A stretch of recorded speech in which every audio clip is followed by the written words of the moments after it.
მოგესალმებით მეგობრებო, მე გახლავართ დავით კაცეც. პარაჰოსპიტალური დახმარებისა და მოდუთი პირველად დახმარების სპეციალისტი.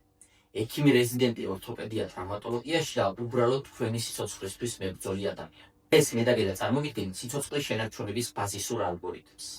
ან რა უნდა ვქნათ სასწრაფოს მოსვლამდე უგონო პაციენტის შემთხვევაში. პირველ რიგში ვაფასებთ გარემოს უსაფრთხოებას, რამდენად უსაფრთხოა გარემო ჩვენთვის ან დაშავებულისთვის.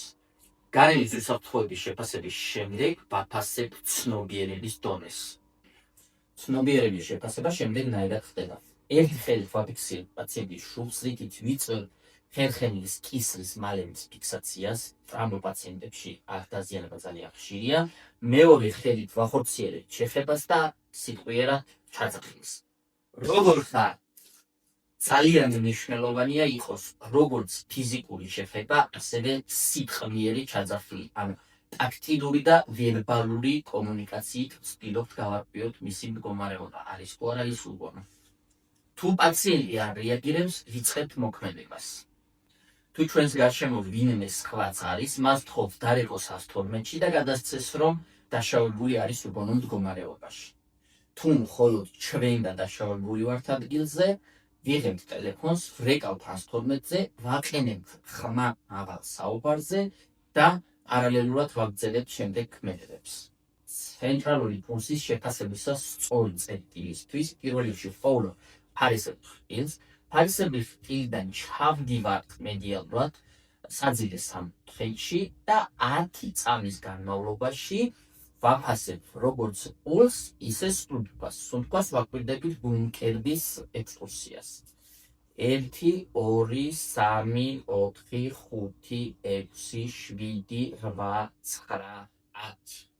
თუ საძილე არტერიაზე პულსი არ გვაქვს, ეს იმის ნიშანი არის, რომ გული არის გაჩერებული და გვაქვს ძალიან ცოტა დრო, 4-6 წუთი.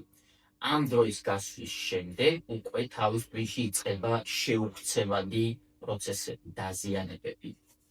თუ 10 წამის განმავლობაში არ აღენიშნება დაშავებულს ცენტრალური პულსი და სუნთქვა, ვიწყებთ გულფილტვის რეანიმაციას. გულფილტვის რეანიმაციის დროს სწორი წერტილის შერჩევა უმნიშვნელოვანესია. მამაკაცებში ეს წერტილი არის მკერდის დრილებს შორის გატარებული სწორი ხაზისა და მკერდის ძვლის კბეთის არხით. ქალბატონებში მორჩიდან 2 თითის დადების ზემოთ. ადგილი კომპრესიების გამომდის ერთი და იგივე ქალბატონებსა და მამაკაცებს შორის და ეს არის მკერდის ძვლის ქვედა მესამედი. ზეწოლების შემდეგ უნდა ვაძლევდეთ გულმკერდს საშუალებას, რომ დაუბრუნდეს პირვანდელ მდგომარეობას. ჩვენ ამ მეთოდით ვახდენთ მექანიკურად არა პირდაპირ გულის მასაჟს, ან მკერდის ცვალსა და ხერხემალს შორის ვიწვევთ გულის მოჭკლეტას, რაც მის ფუნქციას, სისხლის გარდატხორცნას ეხმარება.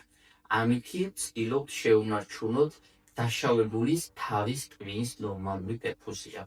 რადგან ზუსტი წერტილი ვიცით, სადაც უნდა გავახორციელებთ ცეცხლები, ეხლა დავაკვირდეთ შემდეგს.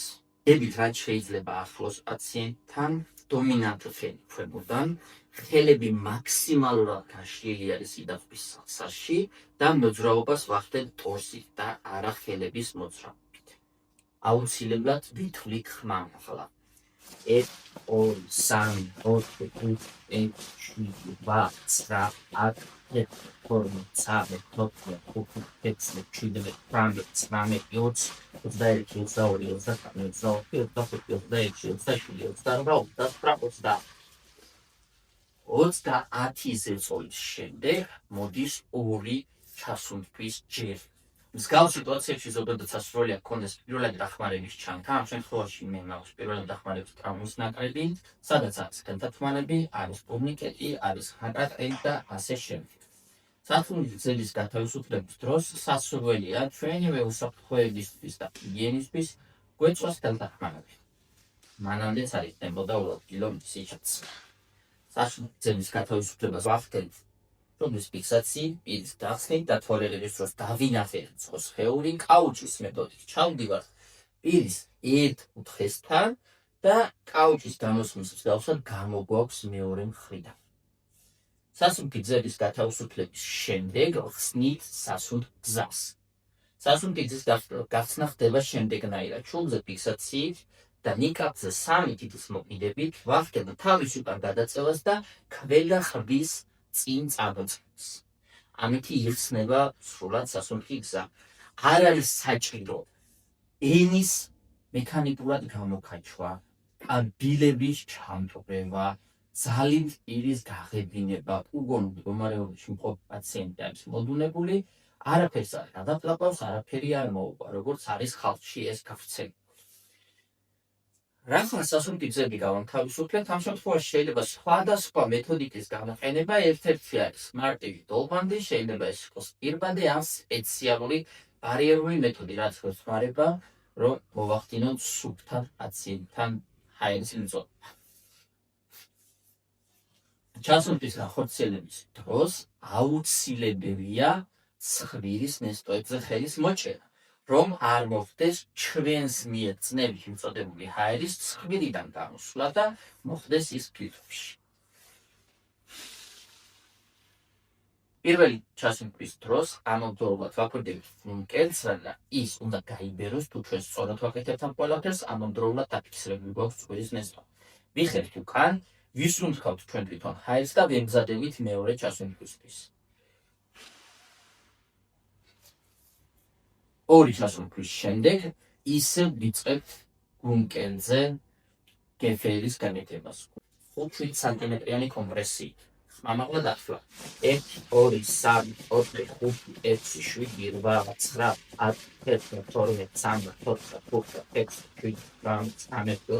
11, 12, 13, 14, 15, 16, 17, 18, 19, ერთი წუთის განმავლობაში 120 კომპრესია რომ განხორციელდეს.